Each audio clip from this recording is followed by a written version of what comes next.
We'll begin today with a conversation between Richard Kurin, the Undersecretary for History, Art, and Culture at the Smithsonian Institution, and Joseph Henry, the first Secretary of the Smithsonian Institution, who's with us today. We're very fortunate to have him. And he comes courtesy of the artistry of Dwane Starlin. Please welcome them.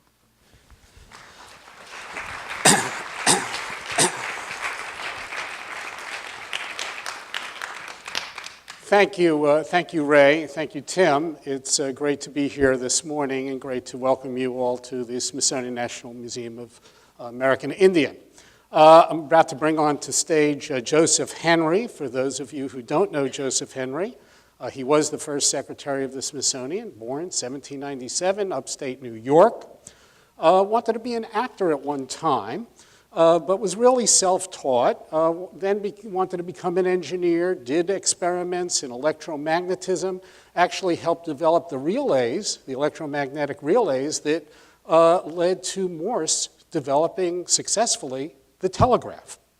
Henry went on to become a professor at Princeton. He was instrumental in his studies of weather, meteorology, really beginning the system of weather buddies. Although it wasn't called that then, and led to the development of the weather maps and eventually the National Weather Service. He was very important in the study of sunspots, did a lot of work on the study of acoustics, and encouraged a guy named Alexander Graham Bell to do experiments that led to the telephone. Henry was really regarded as the foremost scientist of the 19th century. He ended up being Abraham Lincoln's science advisor during the Civil War, was one of the founding members of the National Academy of Sciences, and later its president, was president of the Washington Philosophical Society, president of the Association for the Advancement of Science. So Henry was really a major figure, and presiding over the Smithsonian from its beginning till his death in 1878, really gave character and shape to the Smithsonian Institution, and was at the crossroads of certainly at the crossroads of many developments of intellectual and scientific thought in 19th century America. So let us welcome the first Secretary of the Smithsonian, Joseph Henry.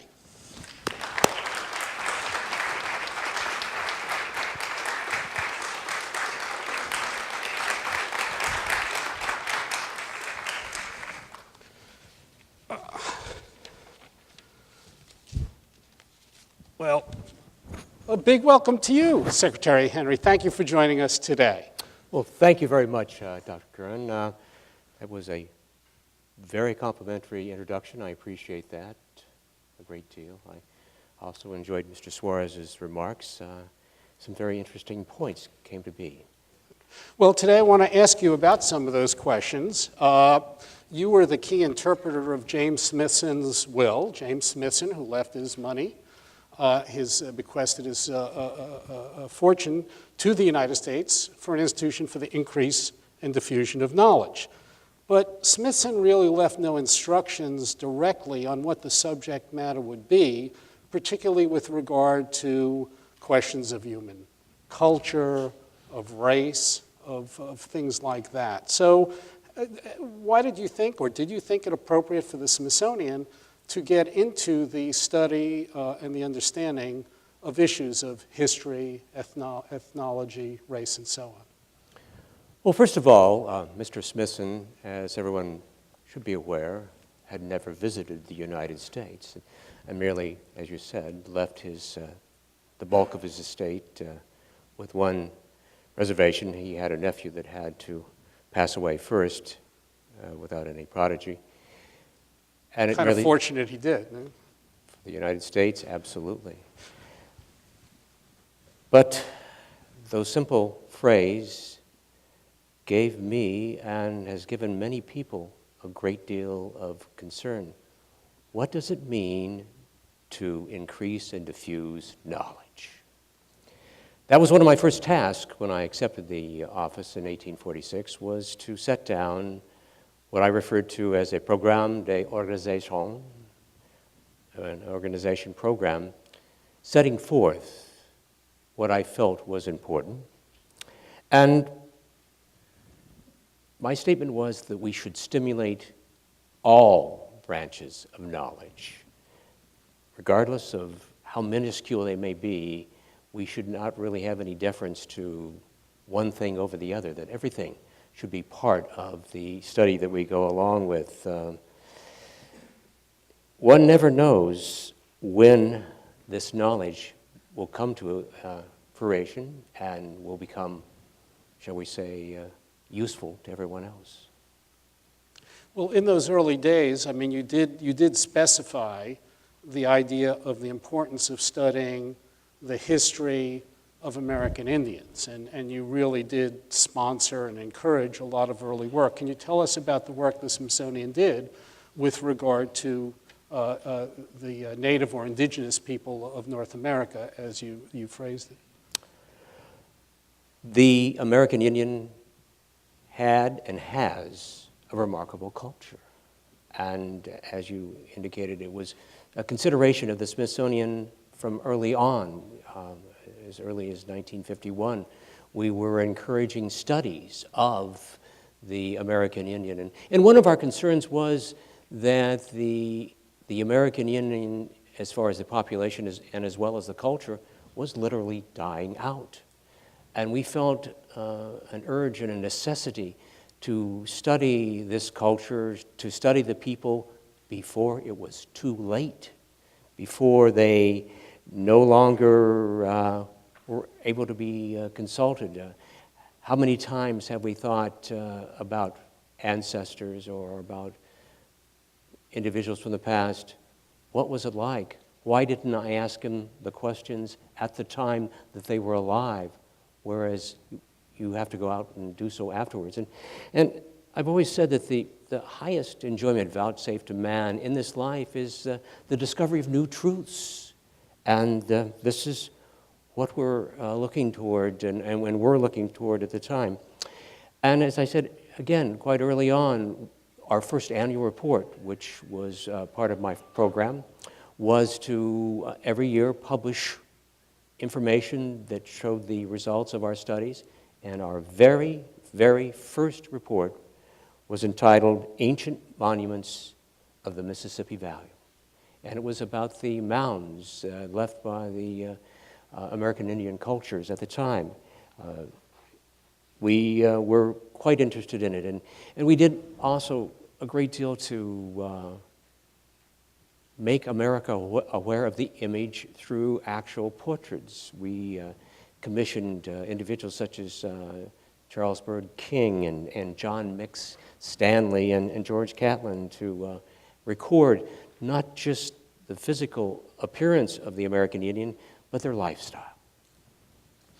And you sent folks around the country to collect ceramics, collect artifacts, relics, as you call them. You had some of those people like Dahl and Rao and Kennicott collecting stuff.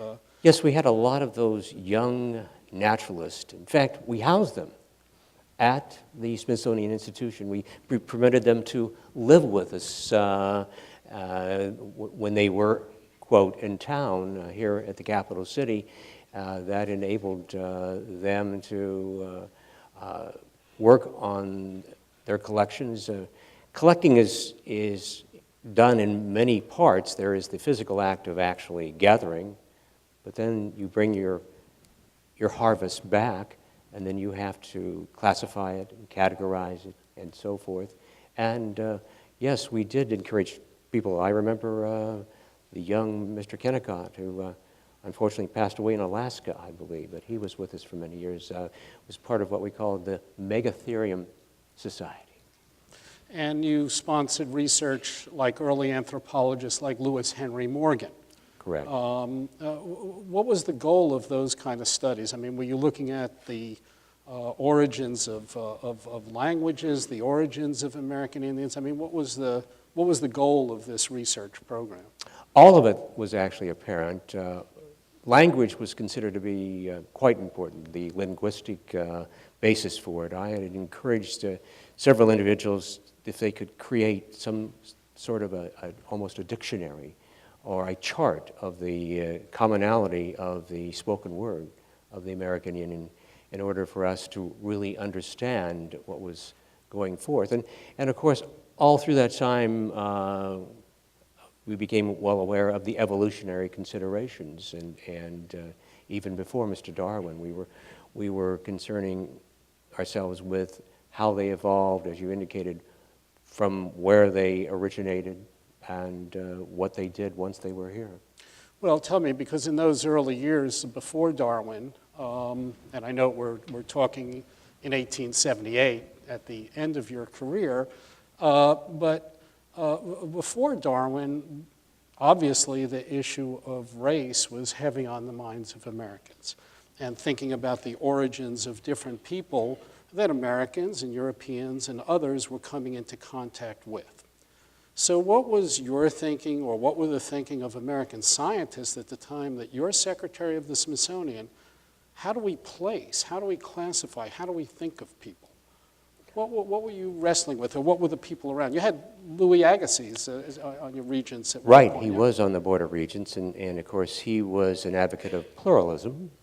And so the big debate, even before Mr. Darwin, was monogenesis versus polygenesis. And Mr. Agassiz, as you indicated, was of the thought that there was more than one race and there was more than one origin, so that it was not just the Adam and Eve, which was of biblical consideration prior to Mr. Darwin, which is actually in some ways expanded upon. It was just a different interpretation of who Adam and Eve were. But Mr. Agassiz was very much of the opinion that there were distinct races and that they had no connection one with the other. So there were separate races of creation. So Africans were different people, people in the Orient, Chinese and so on, Asians were a different race of people, Anglo-Saxons were a different race of people. That was his opinion, and the opinion of several individuals along the way. And even when broached with the subject of commonality, the same use of a tool, such as a hammer or an axe, was considered to be just a coincidence, that one race arrived at the use of this instrument at a similar time, but there was no connection. So how did Darwin change that? Well, obviously, Mr. Darwin's statement was evolution of the species. And so it was just not mankind. It was all of God's creatures, all of the creatures on earth. And he followed it from the one cell up to the very sophisticated, very complicated human being that we have at this time. So Morgan and others taking that and her influence from, I think, Darwin and Spencer as well, developed a scheme of the classification and development of Yes, culture. right, and again, to enlarge upon the use of the term evolution, not only was there an evolution of the species, but there was a social evolution within civilizations. And there was a general feeling that there was a three-step characterization of civilization. There was savagery, barbarianism, and then finally civilization as it was. And that's how the races sometimes came into conflict. And that's one of the things, going back to talking about the American Indian, was happening to the American Indian was that they were being confronted with the Anglo-Saxon race, which was more civilized, and as a consequence, civilization was winning. Obviously, one of the trying periods of thinking about this notion of different people in the United States came to the fore with the Civil War. And you were sitting really in the hot seat with regard to that in terms of thinking about issues of conflict in the U.S., of African Americans, slavery, abolition, and so on. Can you tell me about how issues of thinking about race become implicated with your tenure at the Smithsonian? First of all, I continue to be amazed at the use of the term Civil War. We did not call it the Civil War during that particular time. It was a very dark time, and I frequently referred to it as a fratricidal war, brother against brother, race against race. And so as a consequence, it was a difficult time. I was very close to the president. He had appointed me, I think you indicated in your introduction, as one of his science advisors, and I consulted with him on weaponry, the use of the hot air balloon, and communication in general, particularly the telegraph, which I was fortunate enough in days earlier to do some of the background investigation for. The Smithsonian Institution did not take sides during this war. We flew neither the Union nor the Confederate flag at the institution during the entire conflict along the way. We opened our doors to all of the inhabitants of the globe, regardless of where they came from. But there was so many indications or barriers along the way. You've heard of the Dred Scott case. The presiding judge and the majority opinion was written by Roger Taney, who was the Chief Justice of the Supreme Court, as well as the Chancellor of the Smithsonian. And that case held that a freed black person was not freed if they happened to be pursued by someone who wanted to arrest them and return them to slavery. They could do so.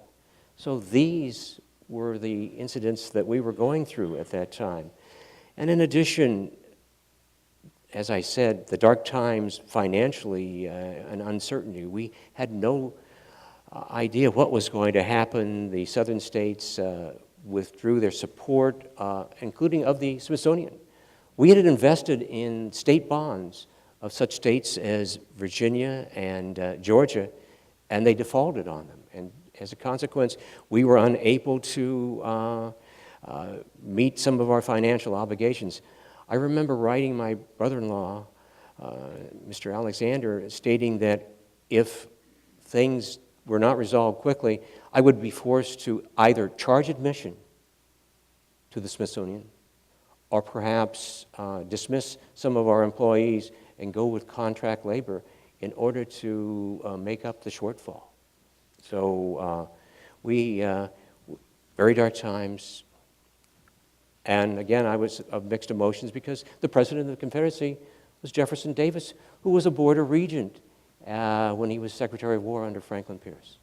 And a supporter of your research program. He was a very close supporter of our research program. So Correct. what did you think of African Americans at this time of, as you say, fratricidal war? How did you think of the issue of race and the construction of the American? Were you for abolition? Were you? What did you think would happen? I believed at the time that the Negro would perish similar to what was going to happen to the American Indian. I felt that, again, in this evolutionary consideration socially, that the Anglo-Saxon race was a more civilized institution, and they were forcing themselves upon the Negro population, and that unless and until that race could build itself up to equality, they would be submitted to the sublimation that we're talking about. So you and Lincoln worked on a scheme, didn't you? Exactly. It was called relocation, and one of the places that we thought would be best suited for that would be the country of Colombia in South America.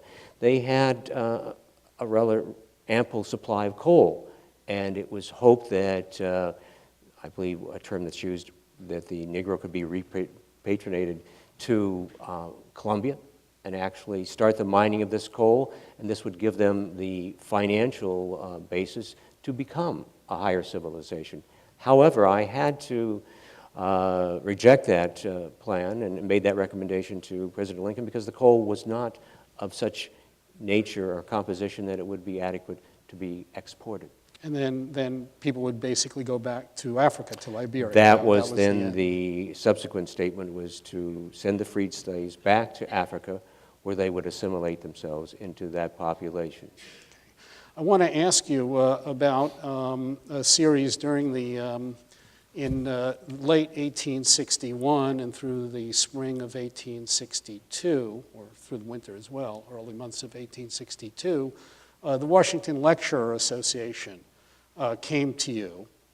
And basically this was a group of abolitionists who wanted to use the Smithsonian Auditorium, which sat 2,000 people, which you would design as sonically and acoustically wonderful. So this was the best auditorium in Washington. Wanted to hold a series of abolitionist lectures during that time. They wanted to force the president, Abraham Lincoln, to agree to emancipation. How did you feel about that episode? I mean... Well, Dr. Kurin, there's a great deal of difference of what should be done and what is done along the way. And I think the primary difficulty was politics. I have never desired to be involved in politics. In fact, that has been an area that I have stayed away from. I've lived so long in Washington that I am not in favor and do not hold in high regard partisan politics. I have always tried to lift the Smithsonian Institution above that. I feel that we must be isolated or insulated against the political process along the way in order to be a fair and objective institution. And so when these lectures became obviously very political in bent, I encouraged them to, first of all, announce, which they did do at their actual lectures, that this was not being endorsed by the Smithsonian Institution. And this was Horace Greeley and Ralph Waldo Emerson, really important abolitionists of the period who would berate the president who actually attended and sat on stage. You, in April, poignantly, April 1862, they announced that the last speaker of this series, the culminating speaker of this series, would be Frederick Douglass, the great orator. And you said, I will not allow a black man to speak in the rooms of the Smithsonian. Why was that? Isn't it interesting how something is taken partially out of context can sound like such a vicious statement? My position was that Mr. Douglas's speech would be definitely very political, and as a consequence, taking sides during this fratricidal war that we were discussing. And as a consequence, I felt it would be incendiary.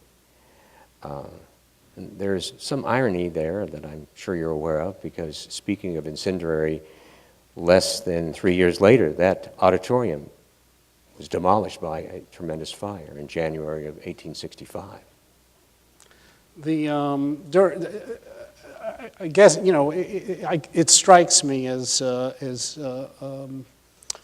ironic in some ways, maybe even paradoxical, because your longest serving, probably most loyal employee at the Smithsonian at the time was a fellow named Solomon Brown. You'd worked with Solomon Brown before the Smithsonian when you were laying a telegraph wire between Baltimore and Washington. Solomon Brown, a distinguished African American who did so much for the Smithsonian, went on to serve the institution for 54 years. How do you separate out your attitude toward, as you call it, the Negro race, from your relationship with one of your closest, most loyal employees who work with you every day, who did speak in the rooms of the Smithsonian? I think it's actually an extension of what I've just said, that here was a gentleman that had risen above and was actually becoming civilized, and via that particular approach was showing himself to be equal along the way. I had never said that I was against the Negro race. After the Civil War, the notion of the National Museum picked up quite a lot. You even had attendance at the Smithsonian Castle during the Civil War, with all sorts of people coming in to see the exhibitions. What did you think about the whole notion of museums? Did you think the Smithsonian should become a museum? I felt there was nothing wrong to view or have on view items or collections. But I felt that one of the biggest problems was whether you were presenting something merely for curiosity as opposed to legitimate study along the way. And there was the question of money, the question of cost. As you are well aware, the original bequest by James Smithson was partially consumed, almost 50%, almost half of that bequest went to the building of the Smithsonian Institution itself. A 19th century building a 12th century building in the 19th century, and possibly not the finest use it could be along the way. Also, there had been a long history of, as I read recently, a dreary train of museums that had preceded this particular display. Let's see, there was the Institute of Military, United States Military Philosophical Society, there was the Columbia Society, there was the Metropolitan Society, there was the National Institute, which was formed by Mr. Poinsett, Yes. in anticipation of receiving the monies from Mr. Smithson. And again, the problem was one can collect, but there is also the expense and the time consumption of maintaining this collection in a valid presentation. In your assistant secretary, Mr. Baird, of course, he kind of liked museums, and after that fire you spoke of 1865, you gave him permission to use the upper floors of the castle as a museum. I did. Thus getting rid of the lecture hall, and a prospect of future political controversy, I might add. In '76, we had the Centennial Exhibit of the United States in Philadelphia. You were very much involved, and the Smithsonian was very much involved in putting that together with the government of the United States, a display of accomplishments. And I recall that Baird came up with the idea of not only displaying the American Indian artifacts that had been collected by the Smithsonian during your tenure, but also wanted living American Indians in Philadelphia at the 1876 exhibition. What happened with that? Well, ironically, I was not opposed to that particular approach. The stumbling block was the United States Congress. They would not make available the necessary funds to actually bring such inhabitants to the Centennial Exposition in Philadelphia. And so as a consequence, we were unable to carry through on that, but I bear no responsibility for the failure of that particular mission. And actually, inadvertently, I began the, shall we say, now custom of more museums, or of a museum and more buildings, because all of the items that we had on display in Philadelphia, we had to do something with, and so it became necessary to build what I preceded in death, but the Arts and Industry Building. And I know with Baird, with the proposal to Congress for the participation of living American Indians, the idea was to have American Indians that spoke English, that were cleaned up, and that would come with even dogs or ponies. Was that to show American Indians as civilized? And when Congress refused to fund that, Mr. Baird then sent mannequins to be Indians. Exactly. I I cannot really address it any further than to say that's exactly what happened. There was an effort to placate the United States Congress. Obviously, that would not be representing the American Indian in their true fashion, but even that refreshed position was not deemed adequate. As a result, as you note, of the 1876 exhibition, all those artifacts from Philadelphia came in, 4 dozen trainloads back to Washington to a new building that you had gotten started on, the National Museum building that people will later call the Arts and Industries building. And there was a scheme or the plan for how to exhibit and display everything the Smithsonian had in that one museum, including human beings. Any thoughts on the rationale of that? Did you think it was necessary to separate out American Indians in a particular museum, or African Americans, or Asians, or you had everything in that one building? What was the logic for that? And was there a logic? Well, I certainly hope so. I feel that there was some logic to it, but again, the different races was not our consideration. As I stated earlier, that we were trying to stimulate all branches of science, all branches of knowledge, and the best way to do that would be by the categorical considerations. There were some new types of science coming in that I'm sure you're quite aware of. Anthropology was on its forefront at that particular time that did not exist, and I've read your biography that this is apparently somewhat of an important part of your life on that. Yes. It is. In that plan for the Arts and Industries building, I note that the center section, given that the whole thing was a square, that the center section was American history, and that was somewhat separated from Native American life and life in the other parts of the world. So were American Indians, African Americans, and others being inadvertently cut off from the story of American history? Were they part of nature or a previous time? How did you?